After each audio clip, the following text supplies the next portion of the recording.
Lecture du livre du prophète Isaïe. L'année de la mort du roi Osias, je vis le Seigneur qui siégeait sur un trône très élevé. Les pans de son manteau remplissaient le temple. Des séraphins se tenaient au-dessus de lui. Ils se criaient l'un à l'autre, « Saint, Saint, Saint, le Seigneur de l'univers. Toute la terre est remplie de sa gloire. » Les pivots des portes se mirent à trembler à la voix de celui qui criait, et le temple se remplissait de fumée. Je dis alors, « Malheur à moi, je suis perdu, car je suis un homme aux lèvres impures. J'habite au milieu d'un peuple aux lèvres impures, et mes yeux ont vu le roi, le Seigneur de l'univers. » L'un des séraphins vola vers moi, tenant un charbon brûlant qu'il avait pris avec des pinces sur l'autel. Il l'approcha de ma bouche et dit, « Ceci a touché tes lèvres, et maintenant ta faute est enlevée, ton péché est pardonné. » J'entendis alors la voix du Seigneur qui disait, « Qui enverrai-je? Qui sera notre messager ?» Et j'ai répondu, « Me voici, envoie-moi. » C'était l'année de la mort du roi Osias, nous dit Isaïe. Voilà une indication précieuse. Il est rare que nous puissions évoquer des dates avec autant de précision. Cette fois, nous le pouvons, car on sait que le roi Osias a régné à Jérusalem de 781 à 740 avant Jésus-Christ. Depuis la mort de Salomon, je vous le rappelle, en 933, c'est-à-dire depuis près de 200 ans, le royaume de David, Salomon, est divisé. Il y a 2 royaumes, 2 rois, 2 capitales. Au sud, Osias, roi de Jérusalem. Au nord, Ménachem, roi de Samarie. On sait également que Osias était lépreux et qu'il est mort de cette maladie à Jérusalem en 740. Et c'est donc cette année-là qu'Isaïe a reçu sa vocation de prophète. Ensuite, il a prêché pendant environ 40 ans, et là on est moins précis. Et il est resté dans la mémoire collective d'Israël comme un très grand prophète, et en particulier le prophète de la sainteté de Dieu. Saint, Saint, Saint, le Seigneur, Dieu de l'univers. Toute la terre est remplie de sa gloire. Vous avez reconnu le Sanctus de nos messes? Il date donc au moins du prophète Isaïe. Peut-être cette acclamation faisait-elle déjà partie de la liturgie du temple de Jérusalem, mais on n'en a pas la preuve. On a seulement retrouvé des expressions équivalentes, plus anciennes, en Égypte. Dire que Dieu est saint, au sens biblique, c'est dire qu'il est tout autre que l'homme. La sainteté n'est donc pas une notion morale, ni même un attribut de Dieu. Elle est sa nature même. Car l'adjectif divin n'existe pas en hébreu. Il est remplacé par le mot saint, qui signifie tout autre. Sous-entendu tout autre que l'homme, celui que nous ne pouvons jamais atteindre par nous-mêmes, celui qui nous dépasse infiniment, à tel point que nous n'avons aucune prise sur lui. Dieu n'est pas à l'image de l'homme. Bien au contraire, la Bible affirme l'inverse, c'est l'homme qui est à l'image de Dieu. Ce n'est pas la même chose. Cela veut dire que nous devrions rester très modestes et très prudents chaque fois que nous parlons de Dieu, parce que Dieu est le tout autre. Il nous est radicalement, irrémédiablement impossible de l'imaginer tel qu'il est. Nos mots humains ne peuvent jamais rendre compte de lui. La première partie de la vision d'Isaïe dit bien cette prise de conscience fondamentale. Et ce qu'il nous décrit ressemble étrangement à d'autres évocations des grandes manifestations de Dieu dans la Bible. Dieu est assis sur un trône très élevé, une fumée se répand, remplit tout l'espace, une voix tonne, elle tonne si fort que les lieux tremblent. Isaïe ne peut pas s'empêcher de penser à ce qui s'était passé pour Moïse sur la montagne du Sinaï, au moment où Dieu avait fait alliance avec son peuple et donné les tables de la loi.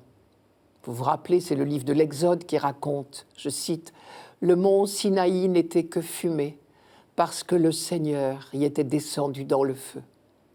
Sa fumée monta comme la fumée d'une fournaise, et toute la montagne trembla violemment. La voix du corps s'amplifia. Moïse parlait, et Dieu lui répondait par la voix du tonnerre. C'est au chapitre 19 de l'Exode. L'homme, Isaïe, mesure alors sa petitesse, et il ressent comme une sorte de crainte. Malheur à moi, je suis perdu, car je suis un homme aux lèvres impures. J'habite au milieu d'un peuple aux lèvres impures, et mes yeux ont vu le roi, le Seigneur de l'univers.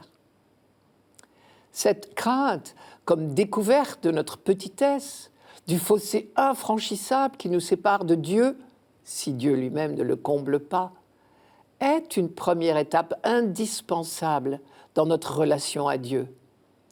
Mais heureusement, Dieu n'en reste pas là. D'ordinaire, dans la Bible, il y a toujours cette parole de sa part, « Ne crains pas ». Ici, la parole n'est pas dite, mais elle est remplacée par un geste très suggestif. Un des séraphins, un de ceux qui justement proclament la sainteté de Dieu, va accomplir le geste qui purifie l'homme, qui comble le fossé, qui permet à l'homme d'entrer en relation avec Dieu. Je cite, « L'un des séraphins vola vers moi, tenant un charbon brûlant qu'il avait pris avec des pinces sur l'autel. Il l'approcha de ma bouche. » Manière de dire que c'est Dieu qui prend l'initiative de se faire proche de l'homme. Ce fossé qui nous sépare de Dieu, c'est Dieu lui-même qui le comble. Quand Isaïe parlera de Dieu plus tard, il lui arrivera souvent de l'appeler le Saint d'Israël. Cette expression dit bien que Dieu est le Saint, le tout autre, mais aussi qu'il s'est fait proche de son peuple, puisque son peuple peut aller jusqu'à revendiquer une relation d'appartenance. Dieu est le Saint d'Israël.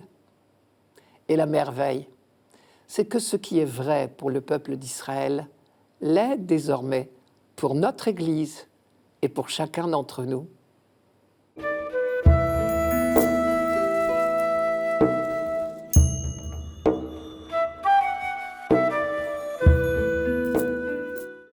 Psaume 137. De tout mon cœur, Seigneur, je te rends grâce. Tu as entendu les paroles de ma bouche. Je te chante en présence des anges. Vers ton temple sacré, je me prosterne. Je rends grâce à ton nom pour ton amour et ta vérité, car tu élèves au-dessus de tout ton nom et ta parole. Le jour où tu répondis à mon appel, tu fis grandir en mon âme la force. Tous les rois de la terre te rendent grâce quand ils entendent les paroles de ta bouche. Ils chantent les chemins du Seigneur. Quelle est grande la gloire du Seigneur. Ta droite me rend vainqueur. Le Seigneur fait tout pour moi. Seigneur, éternel est ton amour. N'arrête pas l'œuvre de tes mains. De tout mon cœur, je te rends grâce. Il se dégage de ce psaume une impression très particulière, très douce, de joie profonde et de sérénité. Dès le premier verset, au fond, tout est dit. Par exemple, l'expression « rendre grâce » est répétée. De tout mon cœur, Seigneur, je te rends grâce. Je rends grâce à ton nom. Le croyant, c'est celui qui vit dans la grâce de Dieu et qui le reconnaît tout simplement, le cœur noyé de reconnaissance. J'ai dit le croyant.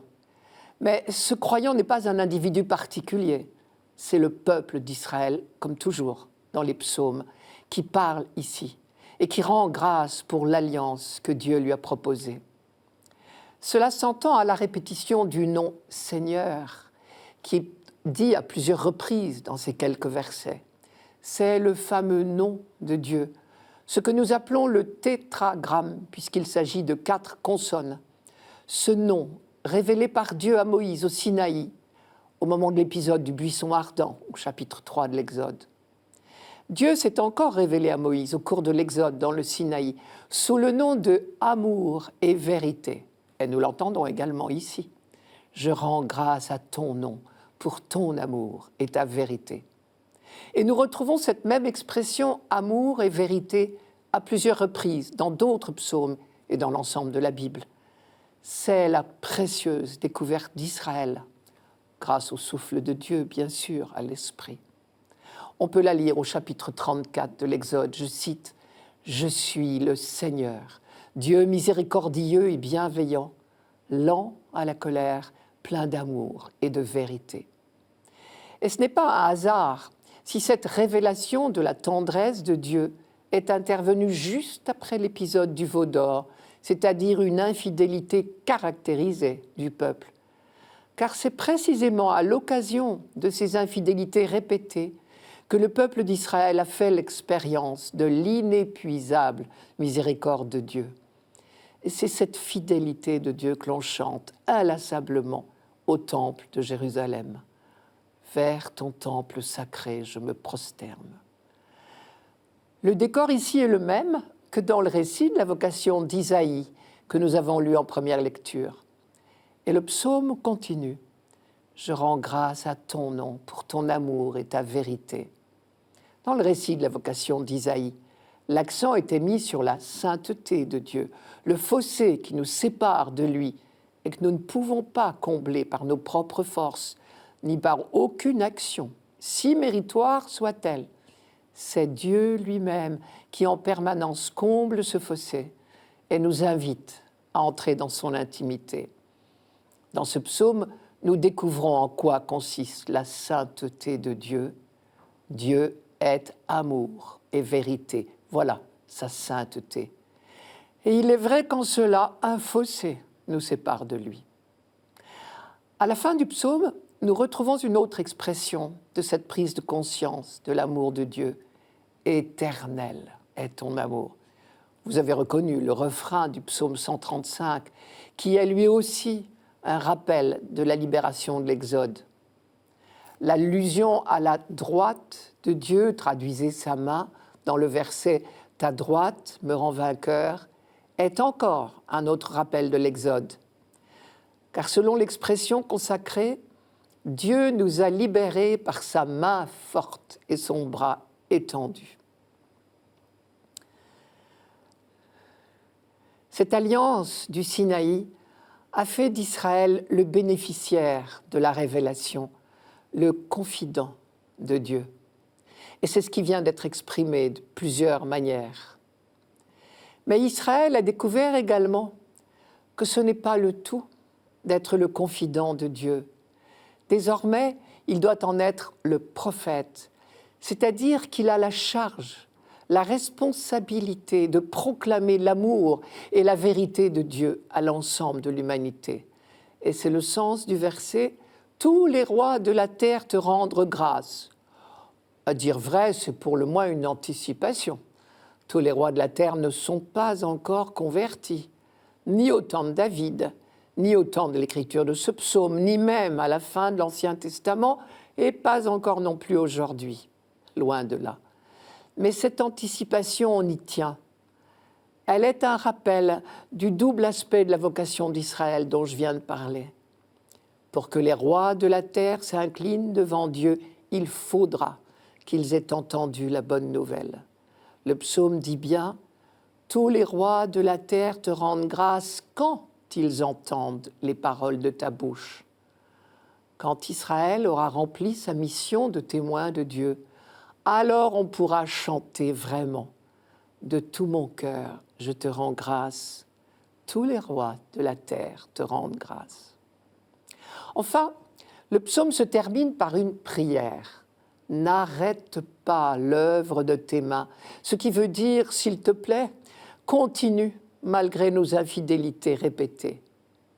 Et il faut lire ensemble les deux phrases. « Seigneur, éternel est ton amour, n'arrête pas l'œuvre de tes mains. » C'est parce que l'amour de Dieu est éternel que nous savons qu'il n'arrête pas, qu'il n'arrêtera pas l'œuvre de ses mains. Et c'est bien pour cela que nous ne cessons pas de rendre grâce. Le Seigneur fait tout pour moi, chante le psaume. Nous savons que nous sommes enveloppés en permanence de sa présence et de sa sollicitude. Et saint Paul le dit si bien, Dieu fait tout concourir au bien de ceux qui l'aiment, c'est-à-dire de ceux qui lui font confiance.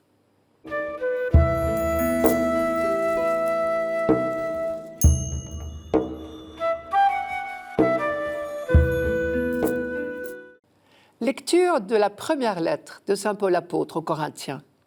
Frères, je vous rappelle la bonne nouvelle que je vous ai annoncée. Cet évangile, vous l'avez reçu. C'est en lui que vous tenez bon. C'est par lui que vous serez sauvés si vous le gardez tel que je vous l'ai annoncé. Autrement, c'est pour rien que vous êtes devenus croyants. Avant tout, je vous ai transmis ceci que j'ai moi-même reçu. Le Christ est mort pour nos péchés, conformément aux Écritures, et il fut mis au tombeau. Il est ressuscité le 3e jour, conformément aux Écritures. Il est apparu à Pierre, puis aux 12. Ensuite, il est apparu à plus de 500 frères à la fois. La plupart sont encore vivants, et quelques-uns sont endormis dans la mort. Ensuite, il est apparu à Jacques, puis à tous les apôtres. Et en tout dernier lieu, il est même apparu à l'avorton que je suis.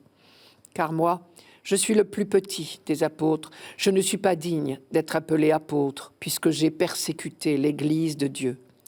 Mais ce que je le suis par la grâce de Dieu, et sa grâce venant en moi n'a pas été stérile. Je me suis donné de la peine plus que tous les autres. À vrai dire, ce n'est pas moi, c'est la grâce de Dieu avec moi. Bref, qu'il s'agisse de moi ou des autres, voilà ce que nous proclamons, voilà ce que vous croyez. Avant tout, je vous ai transmis ceci que j'ai moi-même reçu, nous dit Paul. Si nous sommes ici à lire les lettres de saint Paul aujourd'hui, c'est parce que depuis 2000 ans, génération après génération, l'Évangile se transmet. Notre foi, nous la devons à ceux qui nous ont précédés. On peut comparer cette transmission de l'Évangile à une course de relais. Sur le même parcours, régulièrement, les coureurs sont remplacés par de nouvelles équipes, de nouveaux concurrents, auxquels ils transmettent un objet qu'on appelle le relais, le témoin. Entendons-nous bien, la foi n'est pas un objet, mais je garde l'idée d'une course. Pour l'Évangile, le relais se transmet depuis 2000 ans sans défaillance. Paul ne fait pas partie de l'équipe qui a pris le départ la première. En dehors de l'apparition sur le chemin de Damas, il n'a pas connu le Christ. Il n'a pas été témoin des événements de la vie de Jésus de Nazareth. Mais il peut citer ses sources. Ce sont les apôtres de la première génération, si l'on peut dire. Et pour lui, plus précisément, Ananie, Barnabé et la communauté chrétienne d'Antioche de Syrie. Grâce à eux, lui, Paul, a reçu le témoin et il le transmet à son tour. Ce qu'il transmet, c'est l'Évangile, la bonne nouvelle, qui tient en 2 phrases, ou mieux en 2 mots. 2 phrases, les voici. Le Christ est mort pour nos péchés, il est ressuscité le 3e jour. 2 mots, mort, ressuscité. Ce sont les 2 piliers de notre foi. Pour appuyer son propos, Paul affirme que tout cela est conforme aux Écritures. On pourrait remplacer ici le mot « écriture » par le mot « projet de Dieu » ou « promesse de Dieu ». Conformément à la promesse de Dieu, le Christ est mort pour nos péchés, c'est-à-dire nos péchés sont effacés. Conformément à la promesse de Dieu, le Christ est ressuscité, c'est-à-dire la mort est vaincue. L'Ancien Testament résonnait de ces promesses, promesses de pardon des péchés, promesses de salut, promesses de vie. Par exemple, l'expression « le 3e jour », à elle seule, dans l'Ancien Testament, elle évoquait une promesse de salut, de libération. Dire « il y aura un 3e jour » revenait à dire « Dieu interviendra ». Le 3e jour, au mont Moria, Dieu avait suggéré à Abraham la solution pour sauver Isaac. Le 3e jour, Joseph, en Égypte, avait rendu la liberté à ses frères. Le 3e jour, le Seigneur s'était manifesté à son peuple rassemblé au pied du mont Sinaï. Le 3e jour, Jonas, enfin converti, avait retrouvé la terre ferme et sa mission. Et c'est bien ainsi qu'on interprétait la parole du prophète Osée. « Il nous guérira après 2 jours. Au 3e jour, nous serons ressuscités et nous vivrons devant lui. » Le 3e jour, donc, n'est pas une donnée chronologique. C'est l'expression d'une espérance, celle du triomphe de la vie au bénéfice de tous. Proclamer le Christ est ressuscité le 3e jour, conformément aux Écritures, c'est donc bien l'affirmation d'un salut pour tous. Un salut qui est le triomphe de la vie sur la mort, de l'amour sur le péché. Un salut actuel pour tous les temps et pour tous les hommes, puisque le Christ est vivant pour toujours. Ce salut, Paul l'a expérimenté lui-même, lui, le persécuteur pardonné, converti et transformé en colonne de l'Église. Lui qui n'oubliera jamais qu'il a été un persécuteur des chrétiens. Je cite, « Car moi, je suis le plus petit des apôtres, je ne suis pas digne d'être appelé apôtre, puisque j'ai persécuté l'Église de Dieu. » Plus qu'aucun autre, Paul est bien placé pour en parler. Il suffit de croire au pardon pour être pardonné. Voilà la merveille de l'amour de Dieu pour l'humanité. Un amour sans condition, un amour sans cesse offert. C'est cela qu'en théologie on appelle la grâce. Une grâce qu'il nous suffit d'accepter. Paul, comme Isaïe, comme Pierre, a grande conscience de son péché, mais il laisse la grâce de Dieu agir en lui. D'un persécuteur, Dieu a fait un apôtre, le plus ardent qui soit, tout comme de Jérémie, le jeune homme timide, il avait fait un prophète intrépide. Comme d'Isaïe, aux lèvres impures, il a fait la bouche de Dieu. Un salut qu'il suffit d'accepter. C'est vraiment une bonne nouvelle. Il ne nous reste plus qu'à la crier sur les toits.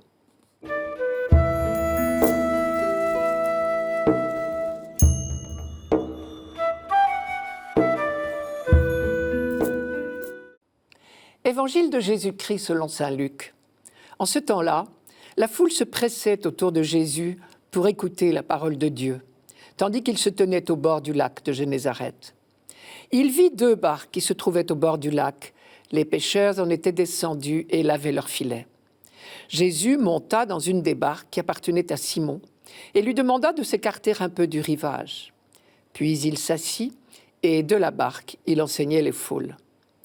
Quand il eut fini de parler, il dit à Simon, « Avance au large et jetez vos filets pour la pêche. » Simon lui répondit, « Maître, nous avons peiné toute la nuit sans rien prendre, mais sur ta parole, je vais jeter les filets. » Et l'ayant fait, ils capturèrent une telle quantité de poissons que leurs filets allaient se déchirer.